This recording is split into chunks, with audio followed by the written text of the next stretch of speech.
Okay, so people seemed to appreciate me bringing up Deep Space Nine Season 8, what I referred to the novels that continue the story from the show as.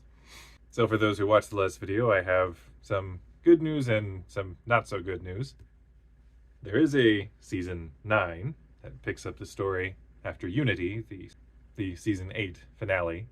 The less good news is that they do end on something of a frustrating cliffhanger that, as far as I have read at this point, much later on, only is partially resolved. So, brace for that, I suppose. Nobody warned me, so I'm warning you. First up in Season 9, the Worlds of Deep Space Nine are a trilogy, which is kind of really 6 different stories, because each one of these has 2 different stories within them, like a shorter novella back to back. The first one and this one covers Cardassia. The second one is Andor, Una McCormack, and Heather Jarman. And you catch up with some show characters, some book original characters on these various worlds. Next world's entry is for Trill and Bajor. And you have the first one by Andy Mingles and Michael A. Martin. Once again, a very good writing duo. And J. Noah Kim for the Bajor one. Then you have one covering the Dominion and Ferenginar. The Dominion entry is by David R. George III, who is another prolific Star Trek writer.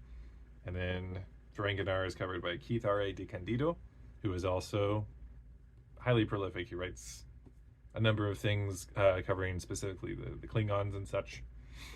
All of that leads into one of my favorites from this period is Warpath by David Mack. This one was a real page turner for me, and David Mack, based on this and then other entries that he's also written, is probably my favorite overall Star Trek author at this point.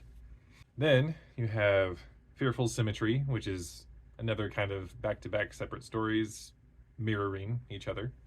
This is by Olivia Woods and carries things forward to our cliffhanger finale, that is The Soul Key, also by Olivia Woods. And yeah, more excitement, and it gets you turning the pages through to the end, and cliffhanger. However, from here, it gets a little complicated, because some of the threads that are picked up are involved in crossovers with other stories. So I suppose probably next up I should talk about The Next Generation, Season 8.